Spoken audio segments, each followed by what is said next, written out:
So our state government often feels very detached from us. Let's work together to make the state government more accessible and more personable.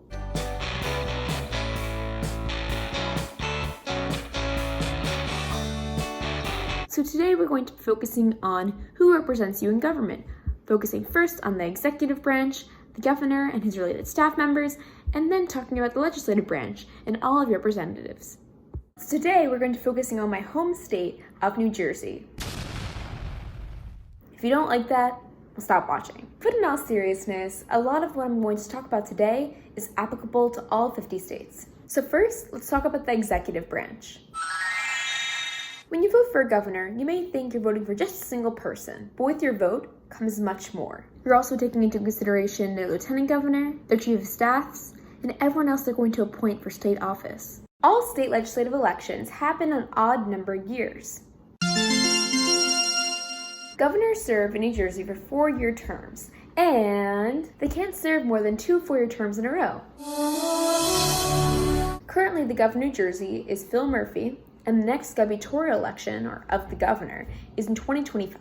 So as I mentioned, there's also the pick for lieutenant governor. States elect lieutenant governors in many different ways. Some are elected and run separately from the governor. Others run on a team ticket, like a U.S. vice president and president. In some states, they don't even have a lieutenant governor. In New Jersey, the best state, there is a team ticket, and the lieutenant governor candidate is selected by the governor themselves. New Jersey's current lieutenant governor is Sheila Oliver. So, what are the roles of a governor? What are you electing them to even do? So all governors develop and submit a biannual or annual budget. In New Jersey, it's annual. The governor must also sign into law every single bill that's passed in the legislature. And they can also veto bills, which basically means they say cannot pass. And in New Jersey, there's a special veto the governor can do called the pocket veto. This is when the governor fails to take action on a bill. So it's inaction rather than action that allows this bill to not be signed into law. So the governor also supervises a number of state agencies and departments that see out day-to-day functions of the executive branch. And the governor can also appoint secretaries to the heads of these different departments. And this is where the judicial branch comes in New Jersey. The governor also appoints state Supreme Court judges and Superior Court judges. So while we don't elect our judges directly, we indirectly elect them through our governor. So you see, who you choose to vote for as governor is a big deal. Next, we're going to talk about the legislative branch. So the state legislature, just like at the congressional level, uses a districting system. In New Jersey, there are 40 state legislative districts. All the lowest numbers are in South Jersey, and the higher numbers are in North Jersey. Northeast New Jersey generally has the highest numbers.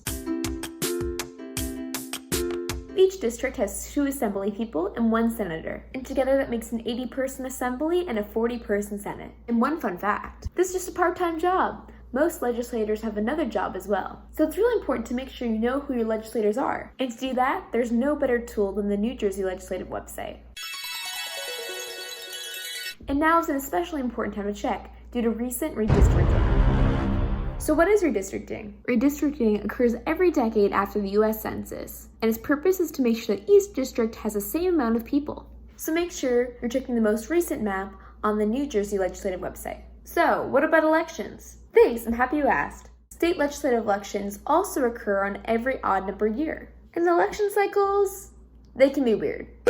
In the Assembly, elections are every 2 years. But in the Senate, it's on a 2-4-4 cycle, so it restarts every decade. And the purpose is to get an election with newly reapportioned districts as soon as possible. And remember, your elected officials are there to represent you. So don't be afraid to reach out with questions about state agencies and opinions about bills. That's what they're there for. There are a number of ways you can get in contact with your legislators. And when you do, be sure to mention your constituent, meaning that you live in their district. You can call their office, write them a letter, or just send them an email.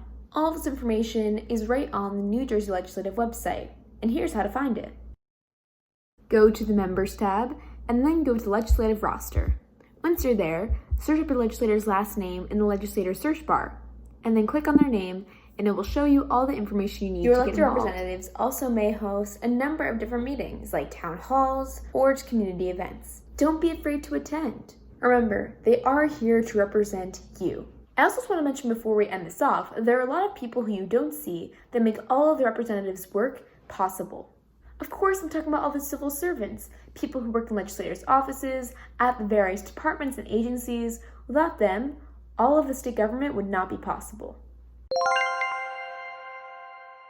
So thank you so much for watching today. I hope this video was helpful, and please refer to more of the resources in the description.